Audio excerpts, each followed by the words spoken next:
இயேசுவின் ஜெப கோபுரம் ஊழியங்கள் வழங்கும்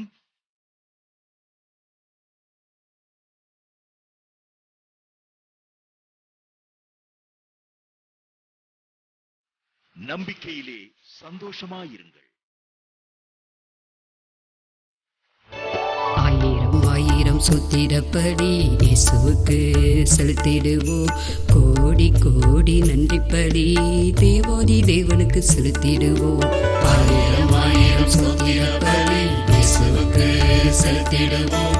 கோடி கோடி நன்றிப்படி தேவாதி தேவனுக்கு செலுத்திடுவோம்.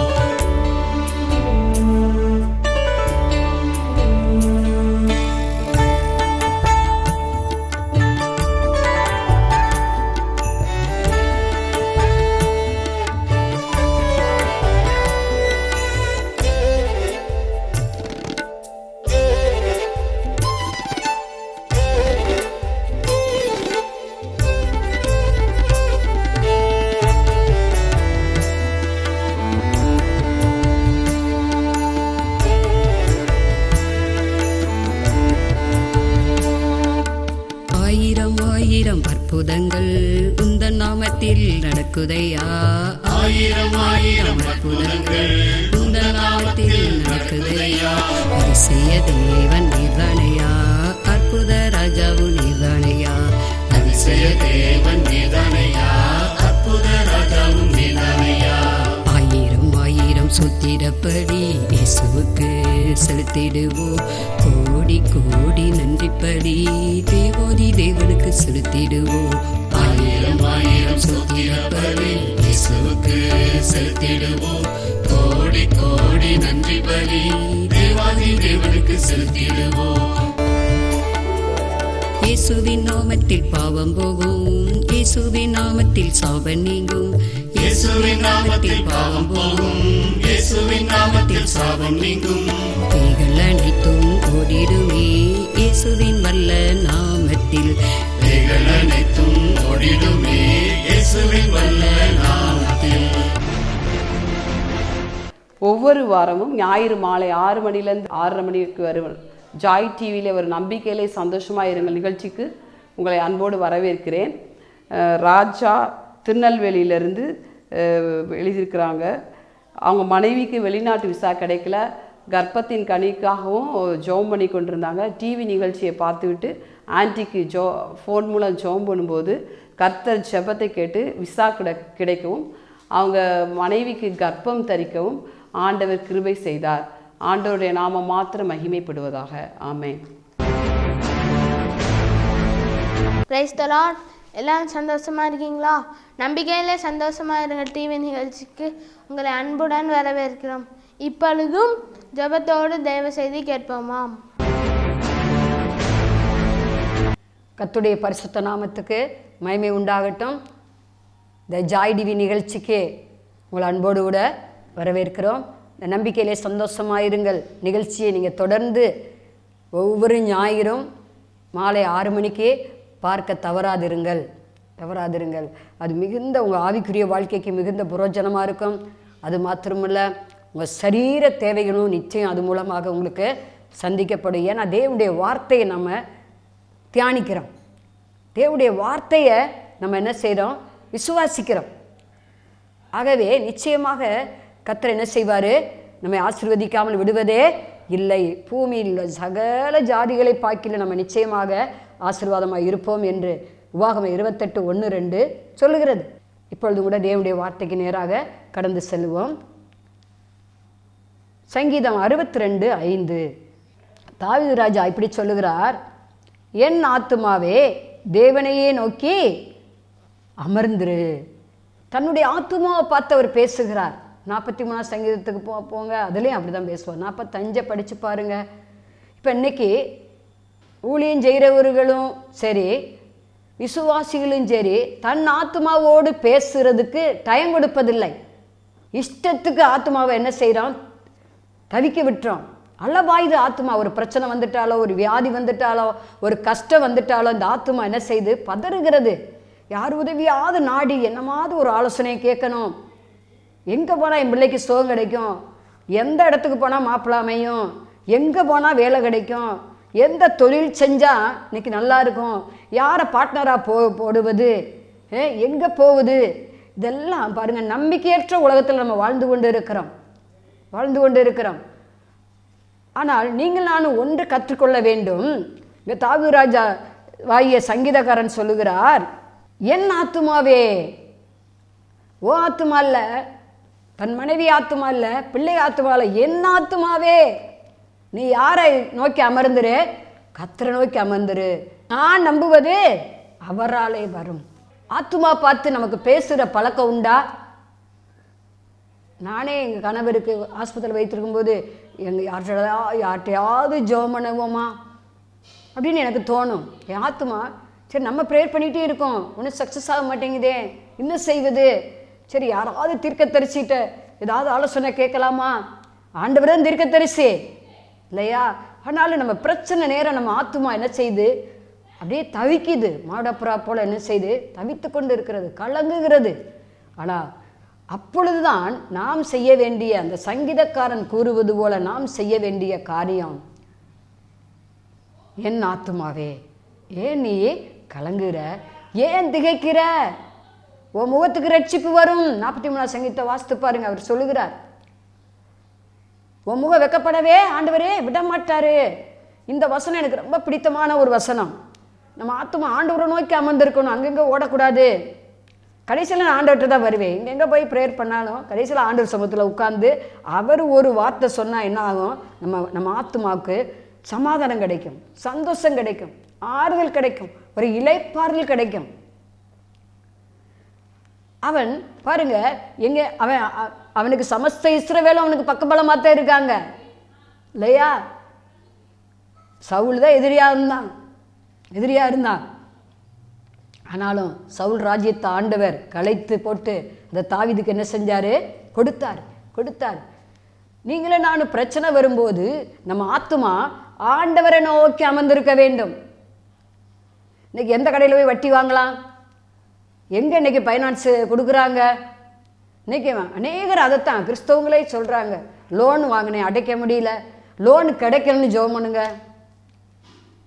ஒருத்தர் வந்து சொன்னார், அந்த இடம் 40 லட்சத்துக்கு போகும், அந்த கடை 10 லட்சம் லோன், ஒரு 6 லட்சம் மட்டும் நீ லோன் கொடுன்னு பேங்க்கில் கேட்குறோம், கொடுக்க மாட்டேங்கண்ணா. அதுக்கு என்னென்னமோ ஃபார்மாலிட்டி கேட்குறா, என்னென்னமோ இது கேட்குறாங்க, ரூல்ஸு, அதெல்லாம் ரெடி பண்ணிட்டு வாங்கன்னு சொல்கிறாங்க. 40 லட்சம் போகுங்க, அது கொடுக்கறதுக்கு இவ்வளவு 6 மாதமாக வெயிட்டிங்கு. வீடு கட்ட அரைகுறையாக கிடக்குது, தொழில் அரைகுறையாக இருக்குது, கடையை மூடி கிடக்குது.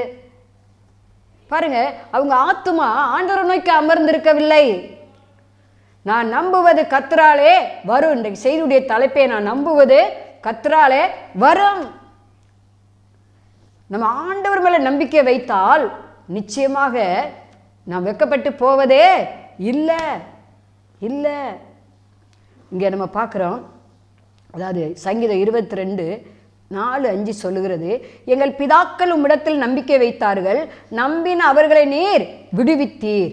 5வது வசனம், உம்மை நோக்கி கூப்பிட்டு தப்பினார்கள், உம்மை நம்பி வெட்கப்பட்டு போகாதிருந்தார்கள். ஆண்டவரை நம்பி யார் ஆண்டியா போன சரித்திரமே இல்லை, வெட்கப்பட்டு போன சரித்திரமே இல்லை. கண்ணை மூடிக்கொண்டு ஆண்டவர் மேல் நம்பிக்கை வைக்கலாம். என்ன, அவர் செய்யும் வரையும் நம்ம ஆத்மா காத்திருக்கணும், அவசரப்படக்கூடாது. தாமதித்தாலும் காத்துரு. நம்ம 5 வருஷம் ஜெபம் பண்ணிட்டோம், 10 வருஷம் ஜெபம் பண்ணிட்டோம், 20 வருஷம் ஜெபம் பண்ணிட்டோம், 30 வருஷம் ஜெபம் பண்ணிட்டோம், நம்பிக்கை இழந்து விடுகிறோம். இதை பார்த்து கொண்டு இருக்கிற அருமையான சகோதரனே சகோதரியே, உன் நம்பிக்கையை விட்டு விடாதே. நீ நம்புவது கர்த்தராலே நிச்சயம் வரும். அவர் எல்லாவற்றையும் அதினதின் காலத்தில் நேர்த்தியாக செய்து முடிப்பாராம். தாவீது பாருங்க, அவன் ஜெபத்தினால நம்பிக்கையினால உயர்ந்தவன், ஆடு மேய்த்தவன் தான் அவன். சமஸ்த இஸ்ரவேலுக்கும் அவனை பிரதமர் ஆண்டவர் உயர்த்த காரணம் என்ன? ஒரு ஆடு மேய்க்கிறவங்க படிச்சிருப்பாங்கன்னு நினைக்கிறீங்களா? ஆனால் கூட பிறந்த சகோதரர்கள் எல்லாம் இராணுவத்தில் வேலை பார்க்குறார்கள். ஆனால் இவனும் ஆடு மேய்க்கிறவனுக்கு என்னங்க இருக்கும்? எங்கள் ஊர்லலாம் சொல்லுவாங்க, கிராமத்தில் படிக்கிறேன்னா ஆடு மேய்க்கப்போ நான் சொல்லுவதுண்டு. அதையாவது அவங்க கணக்கு பார்த்து எண்ணி வீட்டில் உணர்ந்து விட முடியுமா? அதுக்கு படிக்கணுமே இல்லையா? ஆனால் இந்த தாவீது ராஜாவாகிய சங்கீதக்காரன் சொல்லுகிறார், தன் ஆத்துமாவை பார்த்து பேசுகிறார், நீ அமர்ந்துரு, பொறுத்துரு, காத்துரு. கர்த்தருக்கு காத்திருக்கிறவர்கள் கழுகை போல செட்டையில் அடித்து எழும்புவார்கள். அவர்கள் ஓடினால் இளைப்படைய மாட்டார்கள், நடந்தாலும் சோர்வடைய மாட்டார்கள் என்று ஏசாயா தீர்க்கதரிசி சொல்லுகிறார். ஆக நீங்கள் தயவு செஞ்சு உங்கள் ஆத்துமாவை அடக்கி கொள்ளுங்கள். நீங்கள் நம்புவது கர்த்தராலே நிச்சயம் வரும். அவர் மேலே எதை நம்பிக்கை வைத்து நீங்கள் ப்ரேயர் பண்ணிக்கிட்டு இருக்கீங்களோ கர்த்தர் என்ன செய்வார்? நிச்சயமாக பதில் தருவார். அடுத்தபடியாக நம்ம பார்க்கும்போது கர்த்தரை நம்பின அந்த தாவீது ராஜா சமஸ்த இஸ்ரவேலுக்கும் ராஜாவாக உயர்த்தப்பட்டான். எந்த ஒரு வீடு பார்த்து குடியிருக்கணும்னா கூட ஆண்டவர்கிட்ட விசாரிக்கிறேன், ஆண்டவரே நான் அந்த இடத்துல போய் குடியிருக்கலாமா, எந்த இடத்துல போய் குடியிருக்கணும், இன்னைக்கு வீடு சீப்பாக இருக்குது, லோனில் கிடைக்கிது, அப்படி கிடைக்கிது, சீட்டில் கிடைக்கிது அப்படின்னு சொல்லி எங்கேயாவது போய் வாங்கிட்டு என்ன செய்கிறாங்க, அநேகர் அதை விற்றுக்கிட்டு விற்காமல் தவிக்கிறாங்க. நம்ம எந்த காரியத்திலையும் வீடு வாங்குகிற காரியமோ, திருமண காரியமோ, ஊழிய காரியமோ, ஆவிக்குரிய காரியமோ, சரீரத்துக்குரிய காரியமோ, பொருளாதாரத்துக்குரிய காரியமோ, எந்த விசேஷமான காரியங்களோ ஆண்டவர் மேலே நம்ம நம்பிக்கை வைத்து ஜெபிக்கும்போது கர்த்தர் என்ன செய்வார்? அதை நிச்சயம் நம்ம நம்புவதை வாய்க்க பண்ணுவார். எரேமியா 17:5 மனுஷன் மேல் நம்பிக்கை வைத்து மாம்சத்தை தன் சுயபலமாக்கி கொண்டு கர்த்தரை விட்டு விலகுகிற இருதயம் உள்ள மனுஷன் சபிக்கப்பட்டவன் என்று கர்த்தரே சொல்றாராம். ஆண்டவர் மேலே நம்பிக்கை வைக்காம சித்தப்பா மேலேயும் பெரியப்பா மேலேயும் பிள்ளைகள் மேலேயும் கூட பிறந்தவங்க மேலேயும் நம்பிக்கை வைக்கிறாங்க. ஒரு சகோதரன் பழனியிலிருந்து எனக்கு போன் அடித்தார். அவர் சொன்னார், அம்மா ஒரு காரியத்துக்காக எனக்கு ஜெபிக்க வேண்டும். நம்பிக்கை துரோகம் என் கூட பிறந்த சகோதரி பண்ணிட்டாங்கம்மா. அவங்க வெளிநாட்டில் இருக்காங்க. இப்போ அவங்க சொன்னாங்க, நீயே இந்த சொத்தை எனக்கு எழுதி கொடு, அதுக்கு பதிலாக உனக்கு நல்ல ஒரு வீடு கட்டித்தாரோம், கண்டிப்பாக அக்கா கட்டி தருவேன் அப்படி என்று சொல்லி போய் 4 வருஷம் ஆச்சான். ஃபோனில் விசாரித்தால் இப்போ ஃபோனு கூட எடுக்கிறது கிடையாது. சொன்னாங்களாம், அதெல்லாம் கட்டித்தர முடியாது, சொத்து நீ எழுதி கொடுத்துட்டீங்களா அவ்வளோதான், உனக்கெல்லாம் அது வீடெலாம் வாங்கி தர முடியாது, என்னை ஏமாற்றிட்டாங்க. அது மாத்திரமல்ல, உறவு முறை, எங்கள் தாத்தா கூட பிறந்தவங்க சொத்து அதெல்லாம் இருக்குது, அவங்கெல்லாம் எங்கள் அப்பாட்டு பேருக்கு எல்லாம் கிளியராக இருக்குது, ஆனால் அவங்கெல்லாம் நாங்கள் கோர்ட்டில் போடுவோம்னு சொல்லி கோர்ட்டில் போட்டு அப்படி எதுவுமே நான் அனுபவிக்க முடியாமல் இருக்கேன். எனக்கு நம்பிக்கை துரோகம் பண்ணுகிறார்கள். என் தகப்பன் வீட்டார், என் தாயின் வீட்டார், என் கூட பிறந்தவர்கள் எனக்கு நம்பிக்கை துரோகம் பண்ணிவிட்டார்கள். நான் சொன்னேன், எதுக்கு நீங்கள் அப்படி எழுதி கொடுக்குறீங்க? இல்லை, அவர் கண்டிப்பாக நான் உனக்கு 6 மாதத்தில் வீடு கட்டி தந்துடுவேன்னு சொன்னார். எங்கள் அக்கா வீட்டுக்காரு, அக்காவும் சொல்லிச்சு, அதுதான் எங்கள் குடும்பத்துக்கு மூத்தது, எங்களுக்கு நல்லா ஆலோசனை கொடுக்கும், எங்களெல்லாம் நல்லா கவனிக்கும் சிறு பிள்ளையில், அதனால நான் நம்பி எழுதி கொடுத்துட்டேன். இப்பொழுது கோர்ட்டில் போட்டு வாதாடி இவரை கோர்ட்டுக்கு செலவழிக்க வைக்கிறாங்க. இப்போ இவருக்குன்னு சொத்து இல்லை, கூட பிறந்தவங்களை நம்பி மோசம் போயிட்டாங்க. அதான் ஆண்டவர் தெளிவாக நமக்கு சொன்னார், நாசில் உள்ள சுவாசம் உள்ள எந்த மனுஷனையே நம்பாத, அவனை நம்புவதற்கு அவன் எம்மாத்திரம், அவனுடைய வாழ்வே ஒரு புல்லை போல இருக்கிறது, பூவை போல இருக்கிறது, புல்லு பட்டு போகும், பூ உதிர்ந்துரும். ஆகவே மனுஷனை நம்புவதை விட்டு விடுங்கள். இன்றைய தினம் உங்கள் நம்பிக்கை கர்த்தர் மேலேயே இருக்க கடவுது என்று சாலமோன் நீதிமொழி எழுதி வைக்கிறார். சரி, இதை பார்க்குறோம். 118:9 சொல்கிறது சங்கீதம், பிறவுக்களை நம்புவதை பார்க்கிலும் கர்த்தர் மேல் பற்றுதலாயிருப்பதே நலம். பிறவுக்களை நம்பாதீங்க, கட்சிக்காரங்களை நம்பாதீங்க, அல்லது உங்கள் ஏரியாவில் யார் பெரிய பணக்காரங்களை அவங்கள நம்பாதீங்க.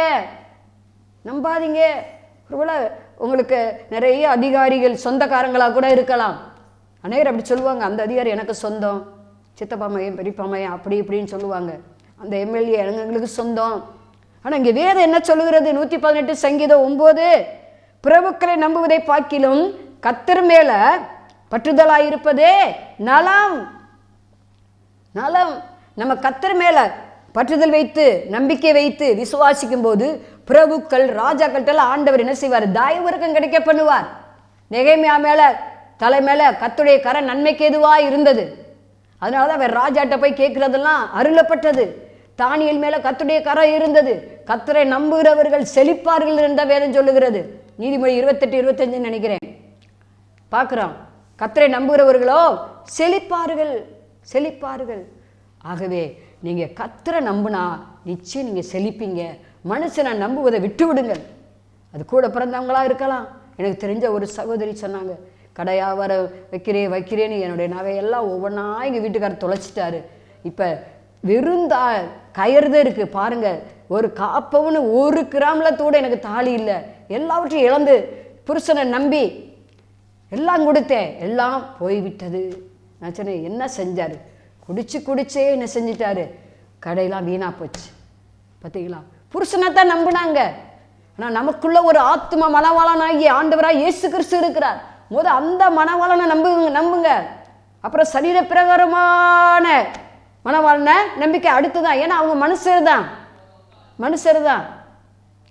இன்னைக்கு எத்தனையோ பேர் மனுஷர்களை நம்பி ஏமாற்றம் அடைந்து தோல்வி அடைந்து பைத்தியமாக திரிகிறாங்க. எத்தனையோ பேர் பார்க்குறேன் நான். அது மாத்திரமல்ல, விரக்தி ஆகி பாருங்கள், அநேகர் சரீரத்தில் பலவீனத்தோடு அலைகிறாங்க. அநேகர் என்ன செய்கிறாங்க? பெற்ற தாயவே வீட்டை விட்டு விரட்டுறாங்க, சொத்துக்களை வாங்கிட்டு. ஏன்? நான் ஒரு தாயார் சொன்னாங்க, அம்மா என்னை ரோட்டுக்கு போய் அனுப்பிட்டாங்கம்மா, 4 பிள்ளைகளும் பார்க்க மாட்டேங்கிறாங்கம்மா. நான் சொன்னேன், வீடு யார் பேரில் இருக்குது? அதைத்தாம்மா எங்கள் வீட்டுக்காரர் இறந்தோன்னே நான் பார்க்குறேன்னு சொல்லிட்டு எழுதி வாங்கிட்டாங்கம்மா. இப்போ என்னை வீட்டை விட்டு அனுப்பி விட்டார்கள். என்ன அநியாயம்னு பாருங்கள். நான் சொன்னேன், நீங்கள் உயிரோடு இருக்கும் வரையும் ஏன் நீங்கள் எழுதி கொடுத்தீங்க? உங்களுக்கு பிறகுன்னு நீங்கள் எழுதணும்ல. தாய்னாலும் பிள்ளைனாலும் வாய் வயிறு வேறேன்னு ஒரு பழமொழி உண்டு. அதாம்மா என் பிள்ளைலாம் சொன்னாங்க, அம்மா உங்களை நாங்கள் நல்லா பார்த்துக்கிறோம்மா அப்படின்னு 4 பிள்ளைகளும் சொன்னாங்க. இப்போ 4 பிள்ளைகளும் என்னை வீட்டை விட்டு துரத்தி விட்டார்கள்.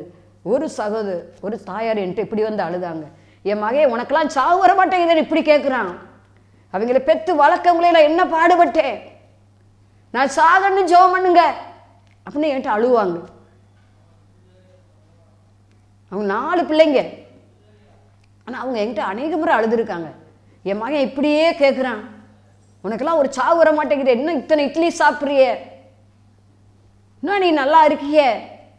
பாருங்களேன், ஒரு பிள்ளை தாயை பார்த்து கேட்குற கேள்வி. ஒன்று மறந்துடாதீங்க, ஆண்டவர் மேலே உங்கள் நம்பிக்கை வையுங்கள். ஆண்டவர் மேல் நம்பிக்கை வையுங்கள். அப்பொழுது நிச்சயம் நீங்கள் என்ன செய்வீங்க? கர்த்தருக்காக சாட்சியாக ஜொலிப்பீங்க. அவரை நம்புங்க. அவரை நம்புங்க. நம்ம பார்க்குறோம், எது சரியான நம்பிக்கை இல்லைன்னு நமக்கு தெரிய வேண்டும் இல்லையா? ஆண்டவரை நம்ம நம்பணும். அதே சமயத்தில் எதுக்காக அவரை நம்பக்கூடாதுங்கிறதும் வேதத்தில் தெளிவாக எழுதப்பட்டிருக்கிறது. வாசித்தால் 1 கொரிந்தியர் 15:19, இம்மைக்காக மாத்திரம் நாம் கிறிஸ்துவின் மேல் நம்பிக்கையுள்ளவர்களாக இருந்தால் எல்லா மனுஷரை பார்க்கிலும் பரிதவிக்கப்பட்டவர்களாக இருப்போம் என்று பவுல் தீர்க்கதரிசனமாக எழுதி வைக்கிறார். பாருங்க, கொரிந்திய சபைக்கு சொல்றார், இம்மைக்காக மட்டும் ஆண்டவரை நம்பக்கூடாது. ஆண்டவர் வீடு தருவார், உண்மைதான். சுகம் தருவார், உண்மைதான். சந்தோஷம் தருவார், உண்மைதான். உங்கள் பிள்ளைகளுக்கு வேலையை தருவார், உண்மைதான். உங்கள் பிள்ளைகளை ஆசீர்வதிப்பார், உண்மைதான். சந்தோஷம் மகிழ்ச்சி கேட்க பண்ணுவார், உண்மைதான். ஆனால் இம்மைக்காக மாத்திரம் அவரை நம்பக்கூடாது, மறுமைக்காக அவரை நம்ப வேண்டும். நம்ம வாழ்கிற வாழ்க்கை ஒரே வாழ்க்கை தான். அது இயேசுக்காக இந்த பூமியில் ஒரு நற்சாட்சி உள்ள வாழ்க்கை வாழ்வது ரொம்ப ரொம்ப அவசியம். எதை கேட்டாலும் இயேசு நாம மகிமைக்கென்றே நம்ம கேட்க வேண்டும். வீடு வாங்கி கொடுக்குறாரு, அந்த வீட்டில் என்ன செய்றீங்க சொல்லுங்க பாப்பா. சினிமா பார்த்துக்கிட்டு வேண்டாத கதை புத்தகத்தை படிக்கிறதுக்காக வீடு உங்களுக்கு தேவை. அந்த வீடு கட்ட அந்த வீட்டில் ஒரு ப்ரேயர் பண்ணணும், குடும்ப ஜெபம் இருக்க வேண்டும், தனி ஜெபம் போராடி ஜெபிக்க வேண்டும், ஒரு சுவிசேஷ அறிவிக்கிற இடமாய் மாற வேண்டும், ஒரு பெத்தேலாய் ஓபேத்து ஏதோ வீடா இருக்க வேண்டும். கர்த்தருடைய பெட்டி அங்கே இருந்தது. இம்மைக்காக மட்டும் ஆண்டவரை நம்பாதிருங்கள். இதெல்லாம் சேர்த்து கொடுப்பார் ஆண்டவர். மறுமைக்காக, நித்திய ஜீவனுக்காக. என்னை விசுவாசிக்கிறவன் நித்திய ஜீவனை பெறுவான். ஆண்டவருடைய காரியங்களை நேசித்து என்ன செய்யணும்? அவருக்கு பிரியமானதை நம்ம தேடி அவரை சந்தோஷப்படுத்த வேண்டும். அடுத்து இம்மைக்கு உரியதெல்லாம் நமக்கு என்ன செய்யும்? சேர்த்து கொடுக்கப்படும். நமக்கு தேவையெல்லாம் அவருக்கு நன்றாகவே தெரியும். ஆகவே முதலாவது அவருக்கு பிரியமானது என்ன என்பது அங்கே நம்ம பார்க்குறோம். ரோமர் 12:1-2 சொல்லுகிறது, உங்கள் சரீரங்களை தேவனுக்கு பிரியமான ஜீவ பலியாக என்ன செய்யுங்க? பரிசுத்தமும் ஜீவ பலியுமாக ஒப்பு கொடுங்கள். இதுவே நீங்கள் செய்யத்தக்க புத்தியுள்ள ஆராதனை. உங்க சரீரங்களை பாவம் ஆளாதிருப்பதாக. நம்ம சரீரத்தை பரிசுத்தமாய் காத்துக்கொள்வது ரொம்ப ரொம்ப அவசியம். சரீர பிரகாரமான வாழ்வில் கண்ணின் இச்சை, ஜீவனத்தின் வெறுமை, பண ஆசை, பொருள் ஆசை, இது இருக்கவே கூடாதுங்க. அதான் ஃபாதர் பாடுறாரு, பொருட்கள் மீது கண்ணு போச்சுன்னா போச்சுவோம் அபிஷேகங்கிறாரு. அது உண்மை. இம்மைக்காக மட்டும் ஆண்டவரை நம்புவதை விட்டுவிட்டு மறுமைக்காக அவருடைய வழி, நித்திய வழி, சத்திய வழி, ஜீவனுள்ள வழி, ஆசீர்வாதத்தின் வழி. அப்ப அந்த வழியில நம்ம நடக்கிறதுக்காக நம்ம முதலாவது ஆண்டவரை தேட வேண்டும். அப்படி நம்ம அவர் வழியை தேடும்போது நம்ம மனிதனுக்கு வேண்டிய எல்லாவற்றையும் என்ன செய்வார்? ஆண்டவர் சேர்த்து கொடுப்பாரு. ஒன்று கேட்டால் ரெண்டு கொடுப்பார் கண்டிப்பா. பாருங்க, அண்ணாளுக்கு குழந்தையே இல்லை, ஆண்டவர் மேல நம்பிக்கை வைத்து தேவாலயத்தில் அழுகிறாள்.